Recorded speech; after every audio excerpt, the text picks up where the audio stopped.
TCS Live, hockey's premier coaching conference, is coming up August 6th to 8th in Edmonton, Alberta, hosted alongside the Hlinka Gretzky U18 World Championships and in support of Hockey Canada's Foundation. TCS Live brings together the best coaches and thought leaders in the game, period. If you love coaching, you're going to love attending TCS Live. Best news, listeners of the Glass and Out can receive a 10% discount on their ticket by using the code Glass and Out at checkout. Just go to the coachesitelive.com to see our full lineup of presenters, the agenda, and use the code Glass and Out to save 10% on your ticket at checkout. Last year, over 500 coaches representing 14 countries attended TCS Live, so you will be in great company. Again, go to the coachesitelive.com for more details. And now, on to the show.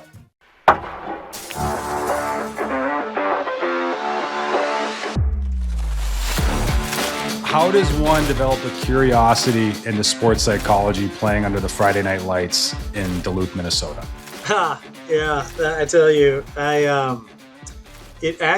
my curiosity in sports psychology came from reading a book called The Inner Game of Tennis. Oh my God. Yeah. Do you know that book? I know it because one of my first coaching jobs was a guy named Bruno Campesi, who's now a scout with the Vegas Golden Knights. Yeah. And he was a goalie, played over in Europe for a long time, was drafted by, I believe, Boston. Anyways, this book, he had it on his desk and he goes, Aaron, he would give it to all of our players. He's like, this is it was his Bible. There we go. Perfect. I give it to so many of our athletes because it is, one, it's a very quick, simple read. But I was a senior in high school, and I played football, basketball, and baseball in my high school. And our baseball team was really great. We had a national team. We were traveling the year before, and I had mono, so I actually didn't get to travel with our team. We took second in national. We're on ESPN and some of the American Legion ball games, and so I was like, dang, I don't even know if I'm going to make the team as a senior here. And, but I read this book. My dad gave it to me, gave me a copy of it. And he's like, I don't know. You're in the middle of basketball, but you haven't been in the batting cages for, over a year, a little over a year and a half or whatever it was. He's like, you got tryouts coming up and you probably need something. And take a look at it. See what you think. Start reading it. And it was just so intuitive. And it talked a lot about what it really captivated me was two parts of our brain, self one and self two. And what was so interesting is this book was written by Timothy Gallwey, and he was just a tennis pro. He wasn't even a sports psychologist. He was just a professional in the sport, but he broke it down so well. And what's fascinating now, as I'm studied this for the last 20 years, the science behind what he was saying is all adding up. So as we're getting into brain science and really understanding how the brain mechanisms work, we do have sort of these self one and self two. We have this evaluative self that often shows up under pressure. And I'm sure we'll talk a lot about that because that's really at the core of what sports psychology is, but also where sport is going. How do we help develop more clutch spaces, being good under pressure? But self one was this evaluative self. Self two was this doing self and this acting self. And he talked about quieting the self one and elevating the self two.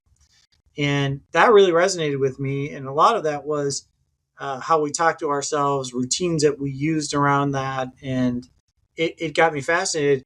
I had a breakout year. I made the team, and first at bat in high school, I was hit a home run. I was leading, was in the top 5 in batting average for the state of Minnesota for a long part of the year.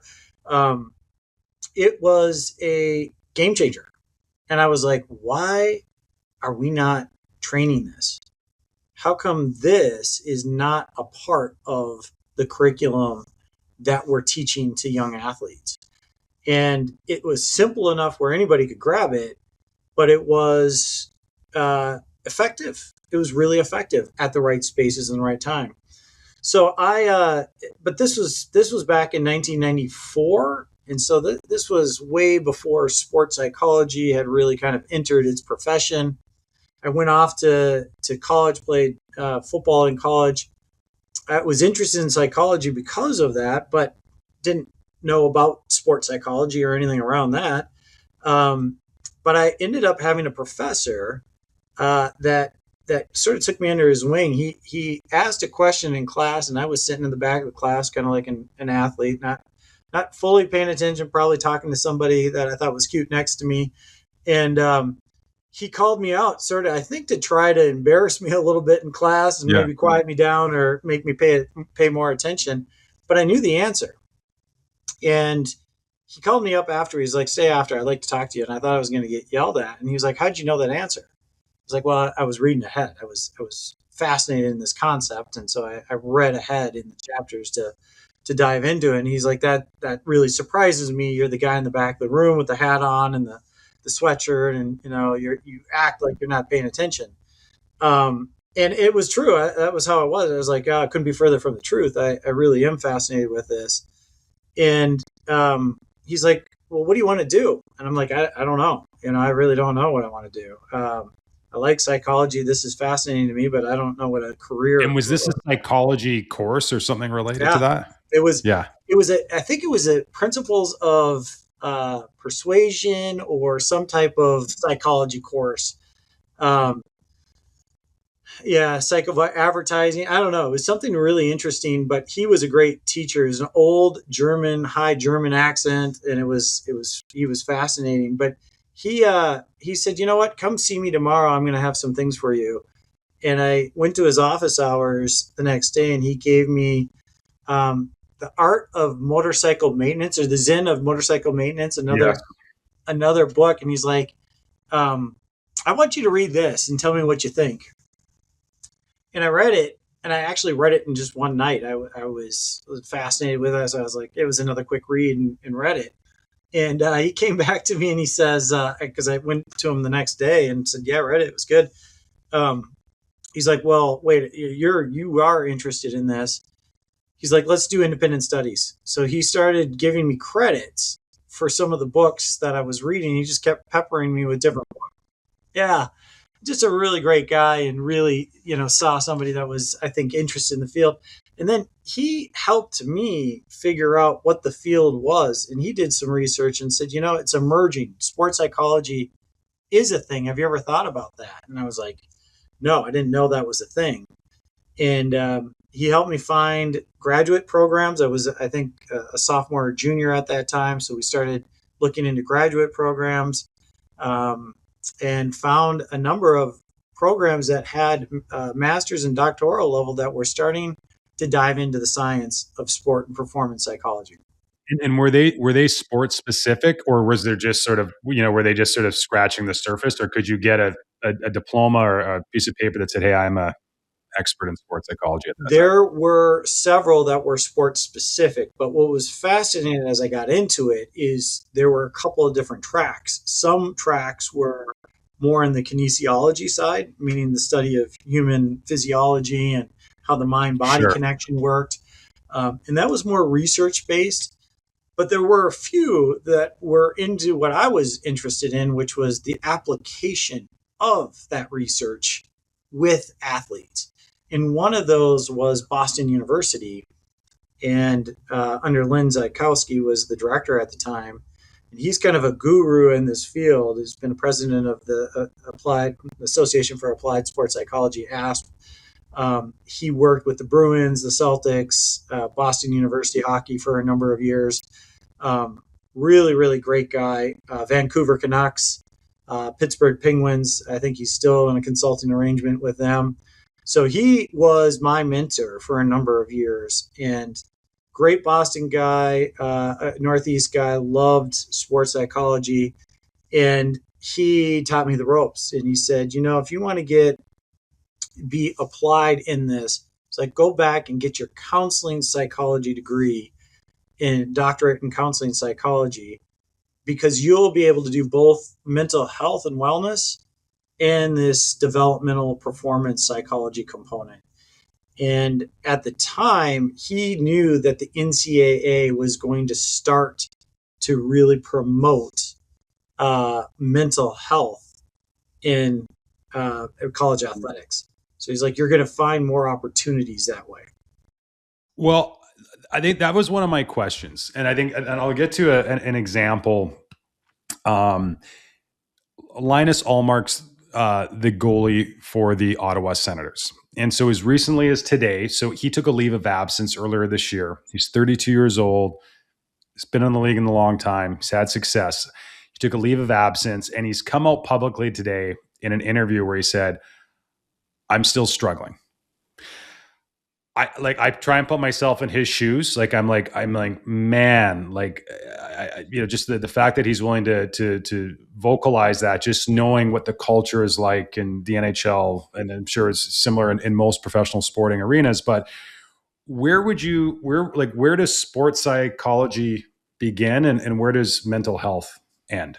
Yeah, it's an awesome question, and a lot of tip the hat to that guy. I mean, just that's impressive. The courage to do that, and really take the time to do that, I think is important. But you know what, we look at psychology, we look at it on a continuum, and we call sort of, most of us are here in this average normal space, but then we have this mental. We can have this deficit component. So just think about a muscle. If you work the muscle, you fatigue the muscle, you can actually have some muscle tears, you can have some muscle damage, you could injure yourself. Well, the mind is somewhat similar to that. We go through a few things and we can actually be injured or depleted there. And so in that space, we want to do what we call performance restoration, or we want to restore sort of where we're at. So we don't call it really it is technically mental health issues, but I don't know if that's really capturing what's going on. We all go through periods on this continuum where Yes. this is our baseline, and sometimes we dip below that. And if we get compounded issues in our life, we can dip way below that, and we can get into a darker place where we have actual clinical levels of anxiety or depression. And we're seeing here in at least the collegiate spaces, it's roughly about 20-25% of our athletes are dealing with clinical levels of anxiety or depression. What was the percentage? About 25%. Wow. It is. How does that skew towards the normal population? Very similar. It's Yeah. spot on with that. I mean, and we think most athletes, there's some research out there that thinks that athletes are underreported. So because of the stigma and the stereotypes, and then what that might mean for playing time and their other identities that they carry within themselves. So you're looking at a big group, a big population of athletes that are dealing with some stuff, just like all of us do.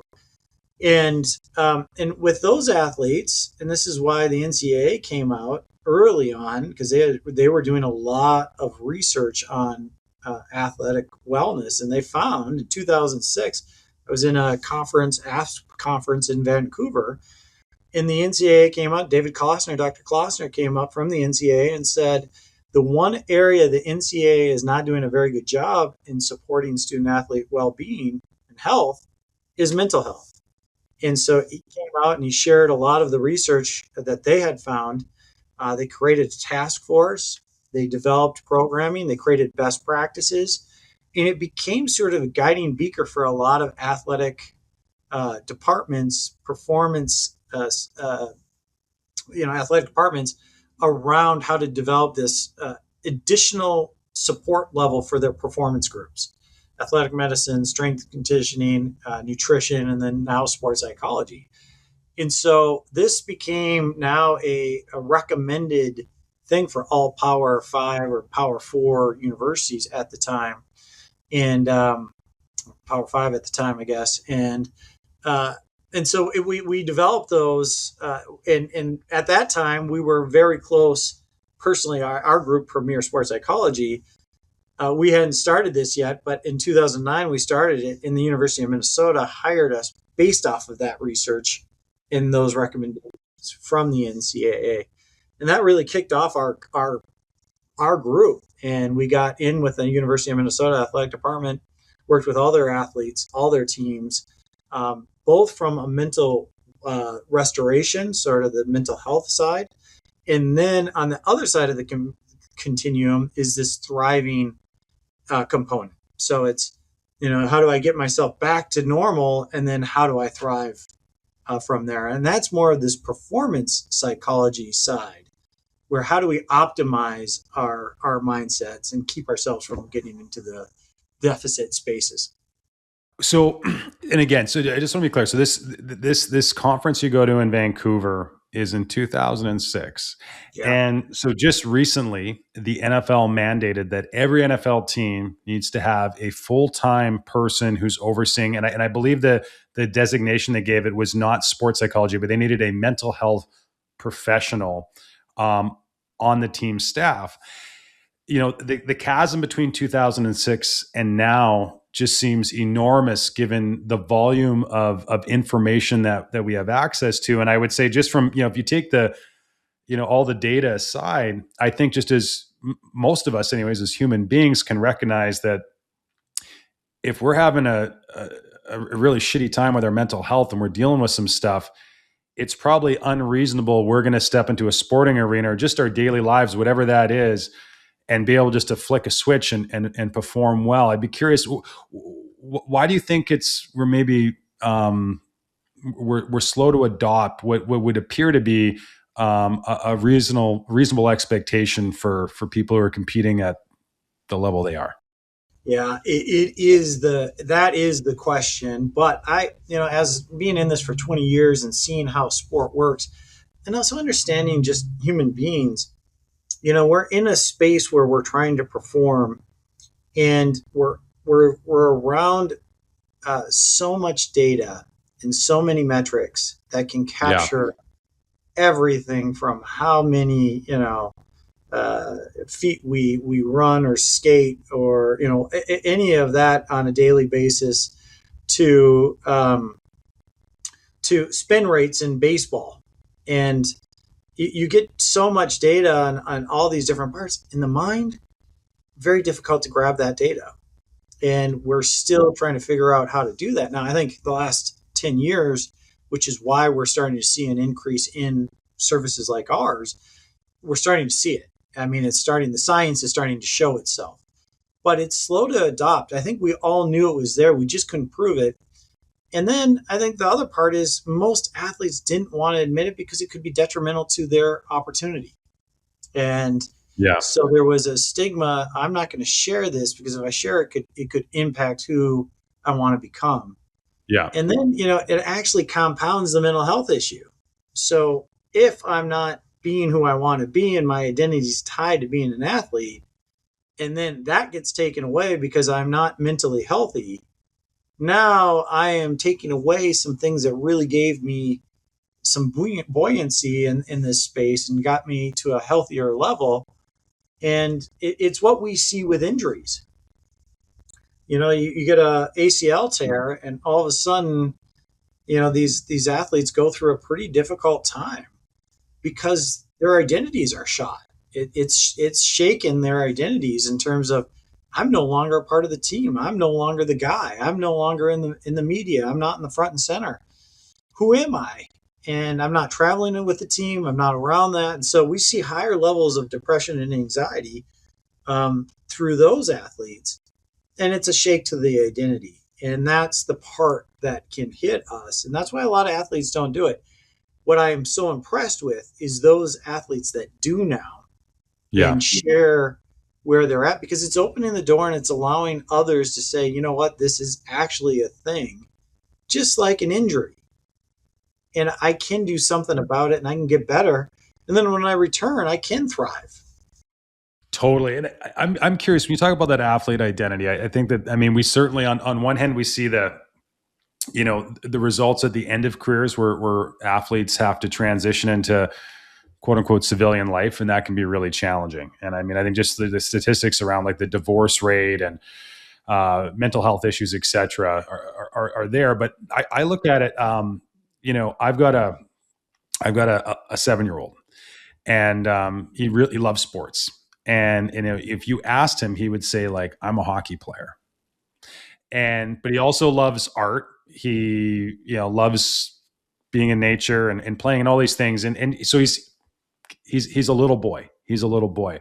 I sense that there's a lot of little boys and little girls out there that at a very young age, for a lot of good reasons, develop a passion for a sport, and that's how they start to identify as a person. And on one hand, we want to support that. I know my wife and I talk about it often. That how do we support him, but find that balance, because we operate on the assumption that he's never going to get a scholarship or ever get a paycheck for playing sports. This is fun, and it's a fine line. But so my question is like, how do we, as coaches, as the adults in the room, how do we ensure that young people have a healthy relationship with sport without it becoming their identity?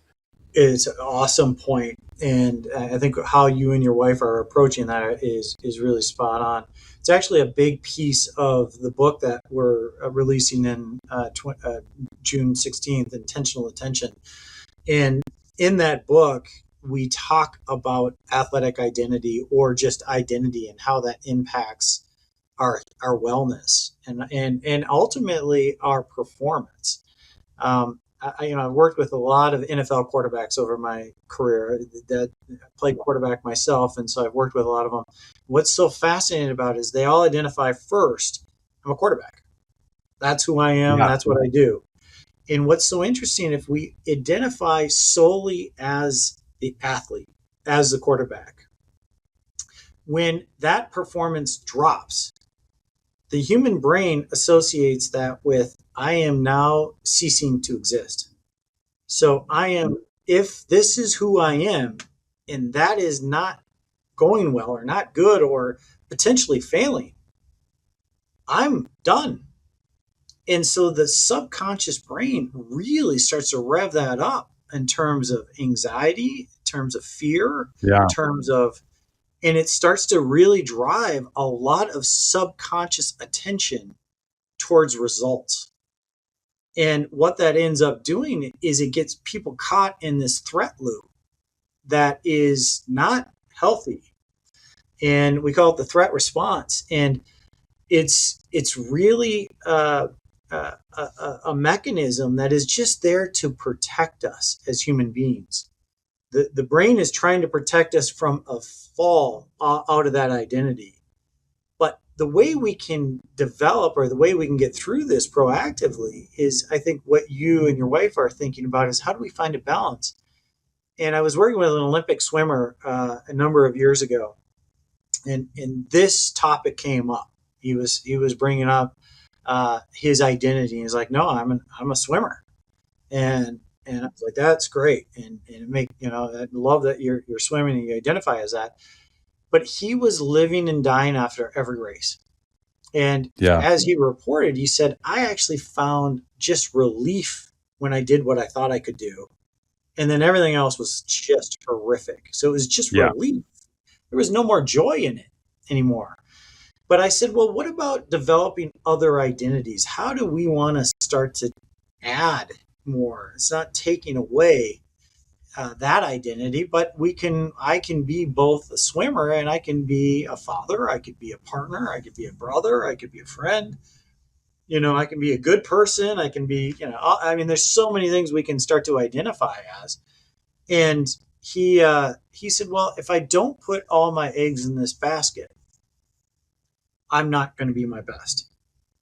And that was what we had to come up and start to say, is that true? And as he started to work through that, he started to say, holy crap, that is the most false statement he could have made, because it was not putting his eggs in the basket. Working more or thinking about it more, or actually had a detrimental effect to his performance. So this is fascinating. And so I just want to dive into this idea of like thinking about it more. And I mean, just in the work that we do, specifically with coaches, it is an all-encompassing job. And we talk about a lot with some of the coaches who were former players, and they say they didn't realize how much coaches work, but it goes without saying. I don't know how, it just seems like that would be the default, that if you get to that level of anything, like if you're in a rock band that's touring the world selling out stadiums, you're probably thinking about, like, Taylor Swift probably thinks about music a lot. Whoever the starting pitcher was on opening day for the Twins probably thinks about pitching. Like, how do you help, I guess, how do you create intentionality around, hey, you need to go create space to think about something else? That is exactly it. It's creating intentionality. And Yeah. first thing we do with that is you got to understand awareness. And there are like 3 steps to understanding awareness. One is we got to understand how the brain works and why it does what it does. And that is answers now that we can finally give more. We can give more answers to. So we have agency in this. We all do. We do. Maybe more than we think. Yeah. A lot more. And then it is being aware of who we are and what our personal attributes are, and what how much do we identify as that athlete, how much time do we spend holding our attention to those things, and how does that serve us. So it's asking the question, is it really serving me in the way that I hope it will? And a lot of times when they ask that question and they get that response, it doesn't. It has more of a detrimental effect. For the quarterbacks, it was, oh my gosh, if I fail, I am ceasing to exist. I can't fail. They didn't want to dive into, we actually have them go through, what happens if you fail? What then? And when they go into that, and they're like, well, it would really be disappointing. It would be horrible. I'd be out of the league. What then? Well, I'd probably get a job soon. Well, what then? Well, I'd probably do this and this and this. And how would you do it? Well, what then? Well, I'd actually probably work pretty hard and use this and do that, and I'd probably be all right. And that connection to say, I'll be okay after this failure, is the thing that we're looking for.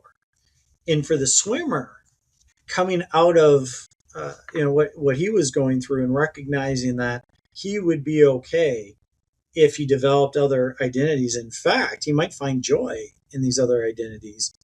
And then how would that serve him, and then bring him more joy? And it really does. And so then we do the, it's the brain science, it's the personal attributes around our identities, our values, our drivers, our motivators, our biases and our insecurities, understanding all of that.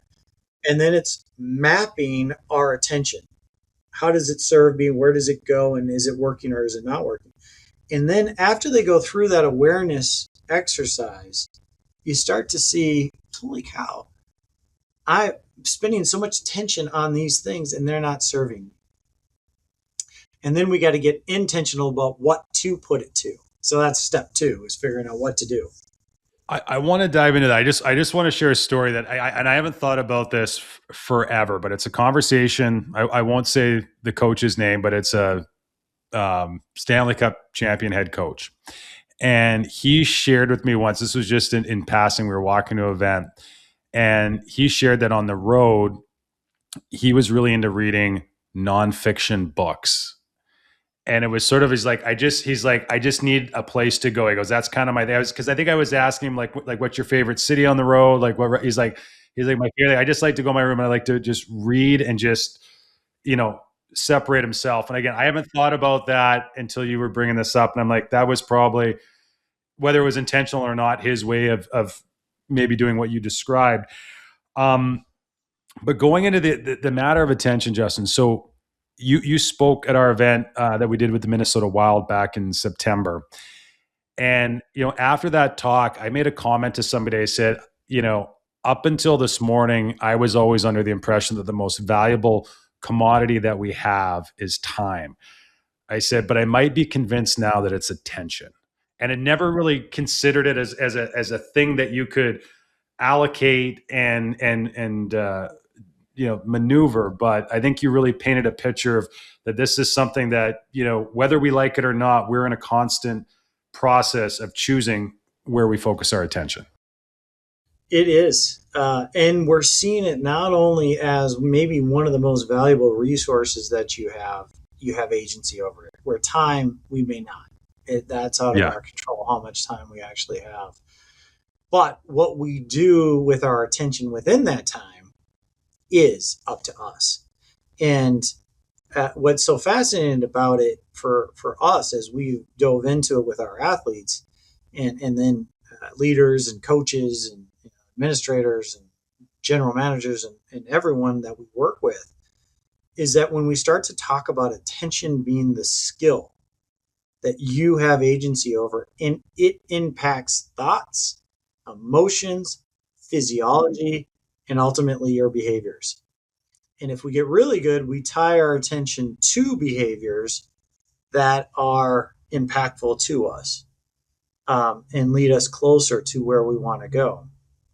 And if we get really good at building this skill of attention, we become masters in our minds. So when we think about mental toughness, it's not necessarily about being confident in situations. I always go back to Joe Montana, Yeah. quarterback for the 49ers, and he would say confidence is the most fragile thing on the football field. And I was always like, man, if Joe Montana thought confidence was fragile, how could any athlete feel supreme confidence at all times?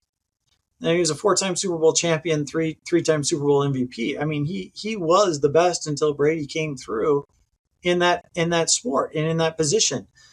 And so I was always like, well, then confidence can't be, if that's fragile and not consistent, we can't rely on being supremely confident. So we can't build confidence. Confidence is a byproduct. That is an end result of doing some things prior to that. And what we are finding is the thing that drives peak performance under pressure, on demand, and when fatigued, it's attention. And what's so cool about it is it's not just in performance settings. It's in everyday life. It's in relationships. It's in it, and here's what's so cool is these companies that do our social media and keep our attention on that, they knew about this years ago, and they were starting to create algorithms to hold our attention. And the dopamine release that we get when we hear the ding or we get the like or we get whatever it is, all of a sudden, and the scroll, the constant smoothness and the scroll, the unique algorithms bringing up to our stuff that we just hesitate on just a little bit more. Oh, he likes that one, so let's put some more things in his feed that are interested in that. That's what they do. So, okay, great segue because I mean, and obviously it's in the news now, and I think especially for anybody that's a parent, this is really top of mind, like phones and screens, etc. And I think, but beyond I think what we're learning now is beyond just the ding and the likes and all that, is that these things are equipped to put content that is going to really suck us in. And I think what we've learned is that it turns out as humans, we really like conflict, negative stuff. We like seeing people attack each other. And, again, just a recent antidote. So where I live, I go to this, it's like a sauna cold plunge place. I know you got a lot of them down there. I go, Yeah. I go, yeah. And so the great thing about them is that you can't have your phone in them. So you got to go talk to strangers. It's awesome. So like in our little community where I live, it's been a great way to just meet some really interesting and cool people. And literally, like, this is 2 nights ago.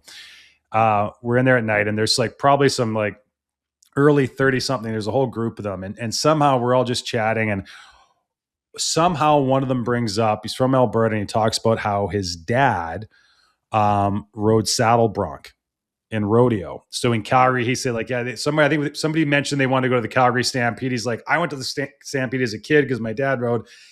And so we're all asking these questions. He's like, oh, it was brutal. Like, my dad's definitely got CTE. It's been really challenging. He sort of tells this other side of the story. But anyways, in that story, like, everybody's asking questions, and we're like, it's so dangerous and all that. And he's like, yeah, it's like my dad it's like all the cowboys. It's like they just never thought of the negative. They just always assumed it was going to go well. And somebody said it's probably like being an NFL quarterback. Like you couldn't focus on, the 400-pound lineman, Right. landing on you.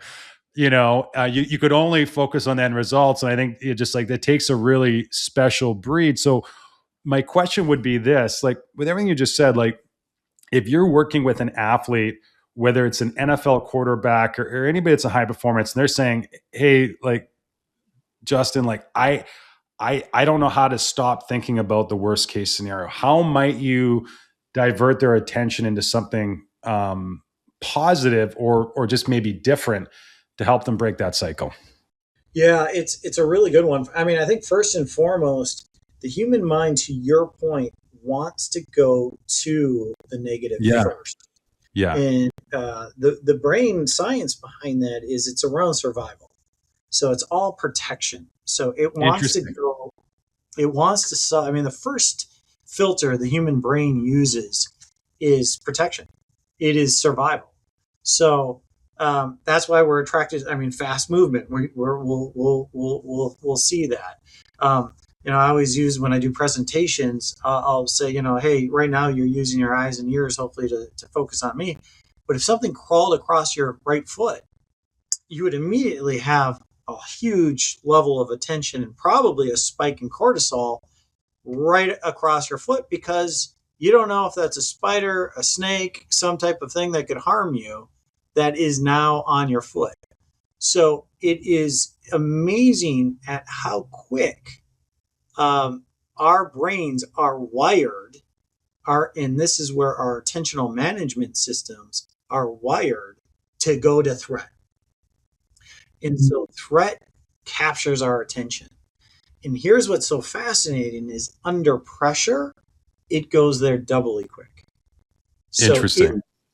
And when we're in high pressure situations, like in a sporting environment, athletes then start to go to what could happen or what's the worst case scenario often. And you think that, some of these athletes that we sit with and you look at and you're like, my gosh, these guys are top of the line or these gals are just the best of the best. They're so cool, calm, and collected. Well, if you ask them and they're being honest with you, a lot of them, their hearts are jumping out of their chest, or Yeah. they're focusing on things that could go wrong. And that is really detrimental to peak performance. Great for survival, not great for performance environments. And so our brains have not necessarily caught up. Our operating systems, our natural default operating systems, are not optimal for the performance environments that we find ourselves in.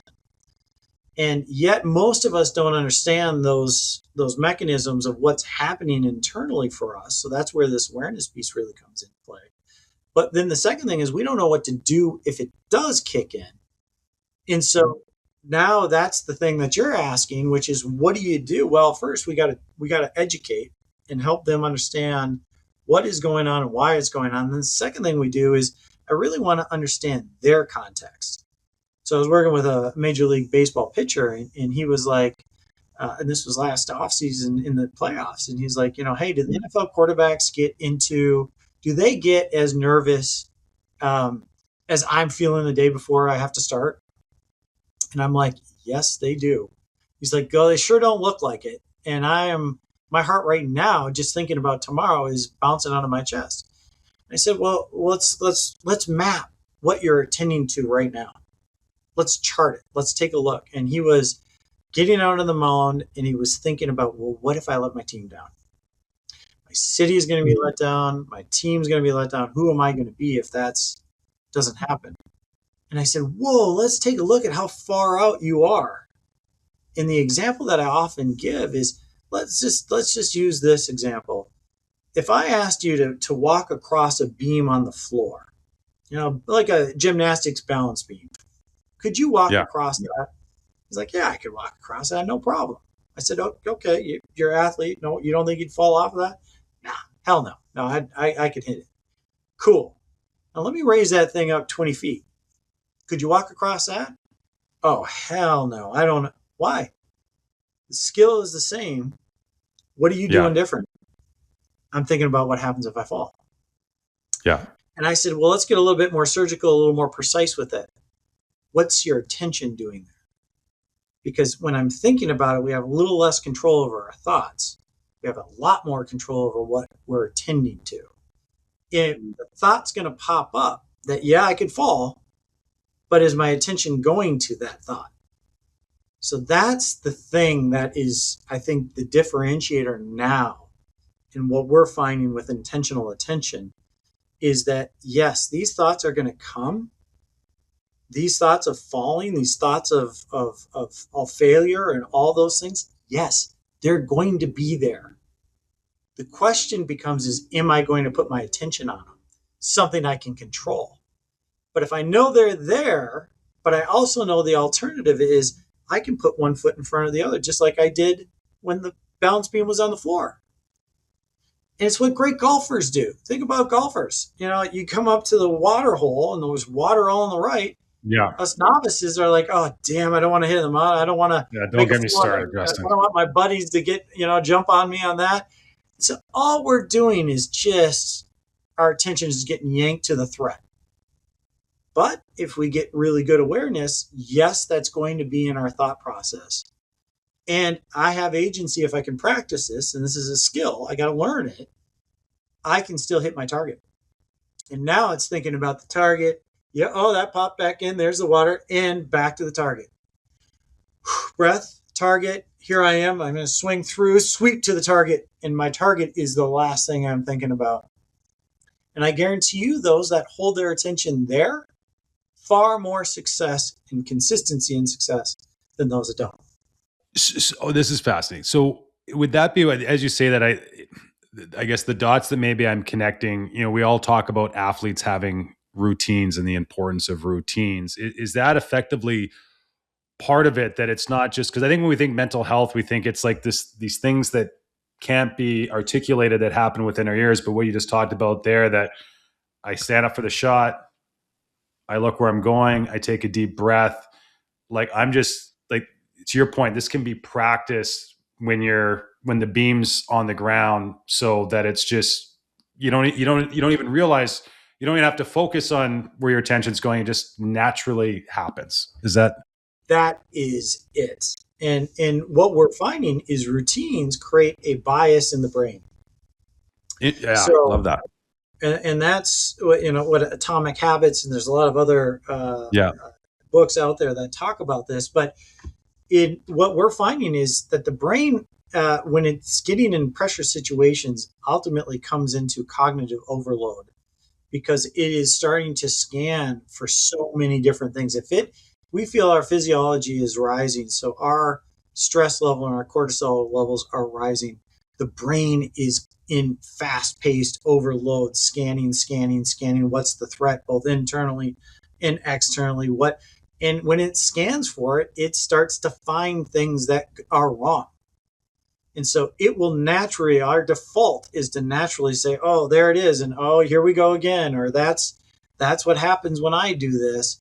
That's what a lot of people go through. We call that sort of our failure scripts. We get into these spaces that just take us into a darker place. But if we're aware of this and we understand these mechanisms, I can redirect it. And the best way to redirect it is to use routines, because routines start to circumvent, and it gets the brain to remember to say, oh, when I get to this stage, this is where I go. It happens because the brain is trying to take shortcuts to what is next because of the cognitive overload. So that's why you start to see a lot of people in really high pressure positions. They're pretty routine oriented. Why? Decision fatigue. I don't have to think about it. I am just subconsciously going to the next thing. And I don't have to think about it. My mind is actually getting me ready and prepared subconsciously for it. And what I want to do with the athletes that we work, or the leaders that we work with, we want to get them ready for that.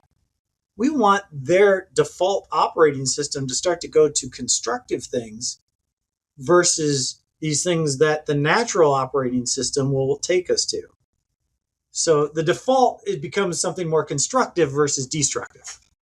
It's funny. Like, so we've done a lot of work with this coach, Gardner McDougall.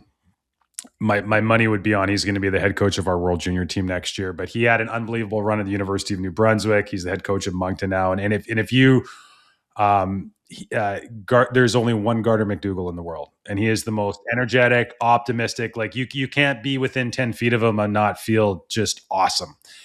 And so I can't remember if it was in one of his presentations or if it was when he's been on the podcast, but he talked about, and again, he didn't relate it to what you just talked about, but this just seems logical now. I'm assuming I asked him something about like, how does this team consistently show up in big games? And he said, because our first exhibition game of the season, we prepare the exact same way as we do in the big game. He goes, we prepare the exact same for every single game. It doesn't change. And that makes a lot more. So, I mean, just to provide some context, but I think, further to that, like you talk about confidence, and I think this is interesting because, just by nature of the work we do, I have folks that reach out to me and say like, what makes a great coach, or, what have you learned from some of the best? And I said, it's tough because they're all different personalities, but what I've observed, and we're really lucky now that we've had the opportunity to work with coaches that maybe, we started working with them 10 years ago and now they're an NHL head coach, but at the time they were in junior hockey. But I said, there appears to be, there was a world where coaches, maybe drove performance through fear and threats, etc. But it seems to be that the best coaches, regardless of the systems, etc., some of them might have different rules around culture, etc. But there seems to be this central theme around confidence, that their number one job is to show up and just make sure that on game day, everybody feels great. And that seems to override, like, feeling great. A group of people that feel great together can beat a lot of scheme, if that makes sense. It is contagious, and we're Right? actually we found it on the negative side. So I just assume that it's there on the positive side as well. We have found that when a person is in distress, that there's a brain mechanisms where we can feel distress from another individual without actually interacting or talking to them.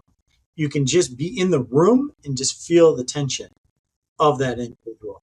And so the opposite has got to be true as well. When I am feeling free and excited and joyful and prideful and confident, I am releasing other neurochemicals that are very opposite of this cortisol and the stress level. And as we've understood the human brain now from a survival mechanism, it makes sense why we pick up on these different cues. Because if I am feeling stress from somebody else, I better put some guards up. Because if that person's in distress, then there's a chance that there is stress around, and I better be ready for whatever that stress is. So now we just tighten up just a bit, and we get in this readiness, fight or flight response. But the opposite is true. We also know if we think about love, we think about faces of joy and happiness and smiling, laughter. Those things release absolutely opposite. We find joy, looseness, creativity. So yeah, it does happen. So one of the things I wanted to ask you about was language, and you just said words, joy, love. These don't belong in locker rooms. No, Happy, laughing. You don't laugh before a big game. That is, if you laugh before a big game, that's a signal that you don't care. that And was. yeah, Can so I, I just can like I share a how story? important. Yeah, absolutely. One of my favorite stories around this, and I don't know how true it is. I actually heard it from another football player in the NFL, but he shared that he was on the Texas team when Vince Young was the quarterback, and Mac Brown was the coach, and they had this tradition in the locker room: quiet before games. Just focus, sit in your locker, and visualize and do your thing. And Vince went up to Mac and said, "Hey, that doesn't work for me. I get way too tight. I get way too, anxious when I'm not able to. Can we play some music? Can we jump around? Can we laugh? Can we have some fun?" in the locker room. And Mac was like, I don't think so. And he's like, but I'll let you do that this game and we'll see how Yeah. it does. It was an early in the season, and Yeah. Mac said, go ahead and do it. So Vince did it, came out, played lights out. Rest of the year, Mac Brown said, all right, you win. We'll do that the rest of the year. And that's what they did. They ended up winning a national championship. But look at Vince Young around on the field of the national. He's waving the towel. He's having fun. He's jumping in and out and running around. It was how he needed to feel flow. And I think we have gotten it wrong because we mistake. We got to be prepared, and preparation is just dial in and quiet, and this. Well, wait a minute. Let's think about sort of the physiological and emotional readiness level as well. In that, we're seeing a lot more openness to joy and love and rhythm and access to these connections. And then I've tried it out. It's funny. You sit in a space like I am, where I'm working with some of the privileged to work with some of the most elite athletes in the world, and then I have to go on stage myself, and then I feel the pressure, and I feel and you know what I have found? The more I am just out and engaging and laughing and having a good time prior to going up, the more flow I am in during the presentation. And it's just makes so much sense. But now we understand the science behind it, and you're like, this is what we've got to start recommending in these locker rooms. Is there it's funny you talk about speaking on stage. I have to do that at our events, and I like to think I'm better at it now than I was, but I still get like really tight, and I can totally relate. And somebody gave me that advice once. They said, like, instead of just pacing around for hours, we're like, why don't you just go mingle with people and try that on and see what happens. But is there something to be said that in sports that you're not necessarily gonna, I mean, should you warm up? Yeah, that makes sense. And there's some, I guess, physiological things that you should do just to prepare your body. But there's really nothing you're going to do 30 minutes before a game that's going to have that big of an impact. Like, the preparation should have happened long before. And if you put that, I guess my point is, do we put too much stock into what happens before a game or the big game speech, et cetera? And then I'm thinking of this largely from a coaching perspective too. It's that, your work happens long before that. Like, you start preparing for the championship game in the first game of the season. It's certainly what we believe. Yeah. I do think that is the truth. It becomes about the preparation and getting each individual ready for what they need prior to the game. And everybody's going to be slightly different in what they want and what they need to find that rhythm. One of the things we talk about in our practice at Premier is more about find your rhythm and you'll find your game, versus, thinking about results. And so it is, gosh, when I feel that rhythm, that's when I really start to perform. And I think athletes are cued to that. I mean, there's a lot of them now listening to the headphones and they're doing their own things with that. But I do think in these team sports, some connectivity component could be another really benefit. And that's not still quite there yet. We're seeing more and more of that, but it's not as profound as probably we need it to be.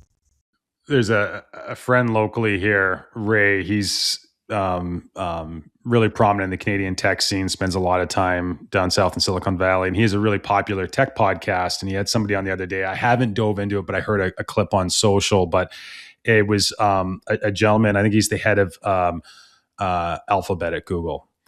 And I don't know the context. I just know that in the clip he talked about, when people are under stress, some people turn to alcohol.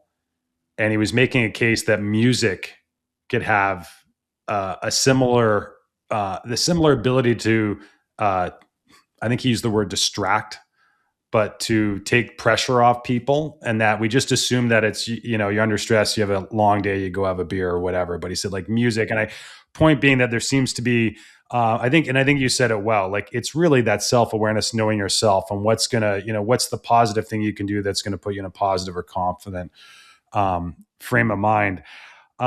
Justin, I'd be curious. I mean, you obviously, I know you can't name names, but you've worked with the 1% of the 1%. Through those interactions, what's the thing that you've learned that you couldn't have learned in a textbook? I think the biggest thing was that these incredible performers are humans first.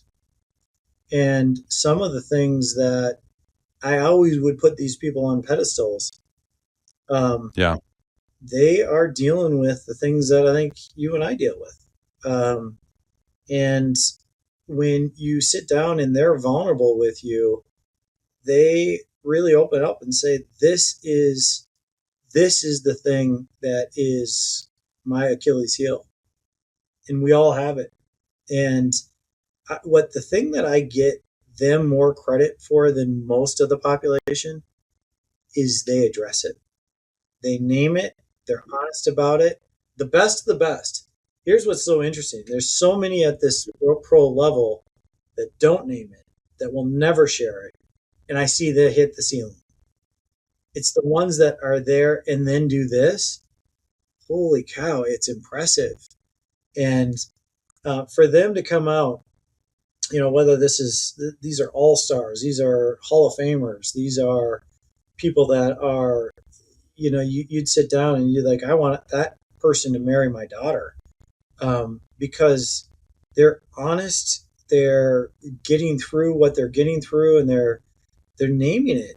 And I am so always impressed with that, because that vulnerability, that ability to say, I don't have it figured out. Yeah. I am still working to try to get this.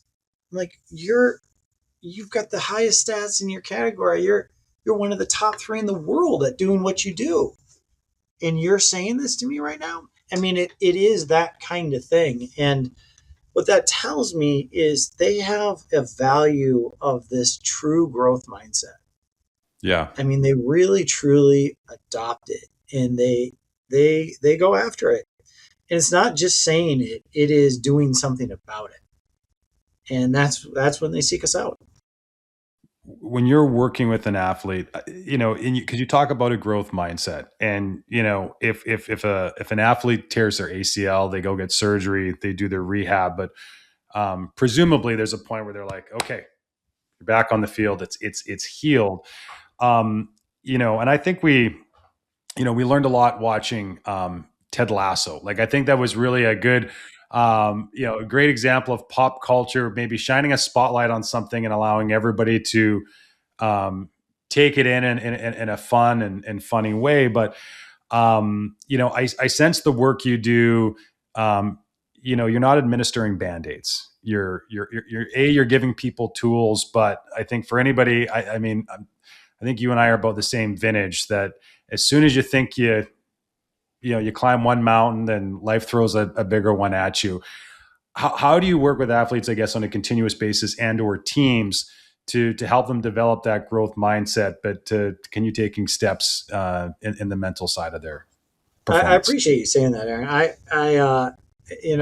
think there's a lot of misinformation. I think there's a lot of very shallow information out there. A lot of great people doing a lot of great marketing, but they're not getting to the depth that I think is required to do really profound things in this world. And you and I both know anything that is difficult, it takes time. It takes energy. It takes resources to do it. If it was easy for anyone, there'd be a lot more people doing it. So what it does is it requires not a Band-Aid. It requires something a little deeper. And that's what we're really about. And, from my perspective, what we really are interested in is helping athletes say, look, where are you today and where do you want to go tomorrow? And what does that look like for you? And a lot of them have climbed the mountain. They've won the championship. They've Sure. gotten the all-star credit. They've gotten the $100 million contracts. They're sitting in places, and you know what they do? They're like, you know what? Give me a couple months, doc, and then let's do the next retreat. I want to come back. Let's do this again. Let's reset, because now I got another peak I want to go get. And that's the fun stuff for me, to say, all right, now where are we going to go? And then how do we use what we learned? Yeah. Let's reflect. Take what we got from this last period of time, and how do we refine that to make you even more sharp and more optimal? And I tell you, that to me, those types of people just really inspire the heck out of me. Well, I would say this, like, just, I don't think a lot of people speak publicly about this, but I would say more and more professional coaches are working with somebody like yourself. And the feedback I get from that is there's obviously the personal development, but what they don't anticipate is how going through that process themselves better equips them to just relate better to their athletes, to create more positive environments. Like, they end up they're like, I just end up kind of paying it forward. And I sense that, listen, sometimes you can turn to the sports page and you can be like, oh my God, there's all kinds of, negative press or negative things. And I hear this a lot. People are like, like, kids shouldn't play sports. It's toxic. I'm like, no. Like, sports is 99% awesome. And I might get pushback on that, but I mean, there's so many benefits. But I think that the more that we have leaders seeking out folks like yourself, learning these skills themselves, there's a benefit. Justin, before we wrap up, talk to me about the book. Because I sense, just given your experience, you could have written a whole bunch of books, but what Well, led you to the one you wrote? I appreciate that. Just before jumping into that, I just thought, what you just said there about coaches.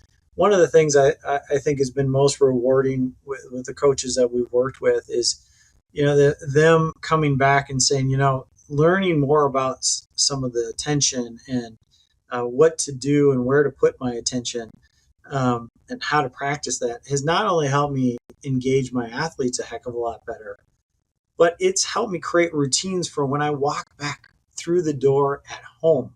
Yes. And how I greet my kids and how present I am, and saying, what's my routine for walking through the garage and opening up that door and entering that space, because that is probably the most important people that you're going to meet today and educate and coach. So no, that, like, I know it's so great you brought that up, because that's some of the specific feedback that I get, is that they are given permission to enjoy what you just described, where prior there might have been this mindset that if I'm not thinking about the scheme or I'm losing a competitive edge. And just that permission, and then obviously it, they end up taking 10 steps ahead because they do give themselves that grace to just enjoy their other persona. Then what we find, back to the start of this conversation around identity, when that is going well, they have another pillar to stand on.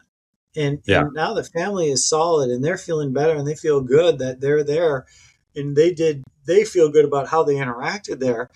So then when they get back to the rink or to the field or the court or wherever they're going, they are in another space where they're better. So now we're talking about thriving and optimization, and how one thing can fuel the next. And that's really what we're trying to compound here, is how do we start to ignite some of those things in a way that is controllable and useful for them. And that's where it gets really exciting for me as a father of two young girls, and juggling a career and trying to balance a company. I mean, those things are real, and nobody's talking about it. So those are the things that I think we got to get into the space, and that's why I appreciate you having me on here, because it's really cool stuff, and I think so many coaches and leaders in these spaces can benefit from.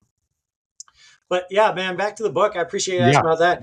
It is one of the most difficult things and the most exciting things that I think I've done career-wise. But the book is called Intentional Attention, the Science and Practice of Focus Under Pressure.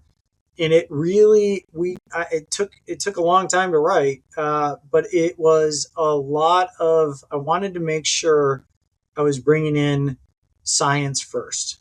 And I wanted to make sure that everything that we were talking about here wasn't just my experiences. It was my experience of 20 years of working with some of the coolest people I think in the world, and the things that they've done, just really impressive stuff, but also the science behind that. So, and it's been a really great experience. I have learned a lot through the science and how to refine our processes. And so talk about continuous improvement.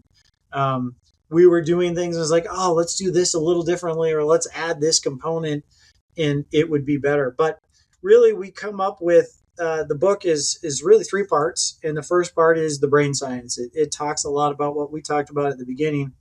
What's the natural operating system, and why does the brain default to threats, and what does that look like under pressure? So, but we wrote it in a way that hopefully isn't too academic. It's littered with stories of athletes and of leaders and coaches, and how these things show up in real time. And then the second part of the book, we get into what we call the intentional attention framework, and this is how we actually train it. And I think about it like a tree. It's got a root system, Yeah. and that root system is our maybe perhaps the most important part of that, and that's our awareness. And that awareness, self-awareness of sort of how the brain works, that's part of it. But then our personal attributes, our identity, as you talked about earlier on, our values, our drivers and motivations, our biases, and then our fears and insecurities. And the one thing that I think we don't talk a lot about in sport is fears and insecurities. And it's a problem because our attention naturally goes there to either A, protect and defend those, or run away from them. And so we limit ourselves a ton because we're not naming them. And I think the thing that you asked, what are some of these elite 1% athletes doing? They're willing to go into it, and they're willing to share, this is what I'm really insecure about. I had a quarterback, this is an elite quarterback, say to me, one of the reasons why I don't talk as much in team meetings is when I was 13, I had a girlfriend tell me, or not a girlfriend, it was a girl he liked, he had a crush on, tell him that he was awkward. And because of that, I mean, and he didn't have that awareness until we uncovered it through some of the processes that we use during these retreats. But he uncovered it, and he's like, it just makes all the sense. Like, ever since then, I just stopped being more extroverted and more. I'm like, dude, you're the dude, and you're not talking. He's like, I don't want to be embarrassed. I don't want to be awkward. And once he uncovered that, it would just became like, what the heck am I holding myself to a 13-year-old? And, what was, it just all started to come out and just be clearer for him. But listen, man, like to your point, like these are, we're all humans, we're not defined by the size of our contract or anything. Like we're all dealing with human stuff. I can't help it. I got to ask one more, just based on what you just said. How beneficial would it be for every coach if they took time at the start of every season to say, hey, we're going to go around the room and we're going to create a space where everybody can just share their insecurities and maybe what they're scared of, and just giving people the ability to say it out loud and have a soft landing. Where I would do that, it'd be, I would want to make sure that it's done in a safe way, because there are teams and spaces where people can use that against each other. So, where I'd go is I probably would start in a group around what's a value. Come in and share something that's important to you, something you love, something that you value, because that's what we're going to hold on to. That's where we're going to go. I think the fears and insecurities, I would start more personal, and I would do that on a one-on-one. That could be a sit down with a coach and just say, hey, let's talk about, here's where you want to go. What's the thing holding you back? What's the thing you're afraid of if it doesn't go your way, or if it gets exposed, or if it isn't quite right? What's that? But I would do the insecurities on the one-on-one, and I do sort of the values and the drivers on a team and map that out that way, because I think it can backfire. on groups if it's I sense there's going to be a lot of folks that are going to leave this conversation with more good questions. If folks want to reach out to you and your team, how can they do that? Well, they can reach out to us at our website, premiersportspsychology.com. And on that has all our contact information, and they can reach out to us there. And that's probably the best way. And we would love to get in touch with anybody who is interested in more information on any of the services that we provide. But we are grateful for all the work that you do on this site and for what you're doing for the coaches around the world in this space. And excited for you jumping into your next phase with the soccer industry and keep crushing it in the hockey industry. No, appreciate it, man. Justin, thanks so much for taking time to join us. It's been awesome. Appreciate you, man. Thank you.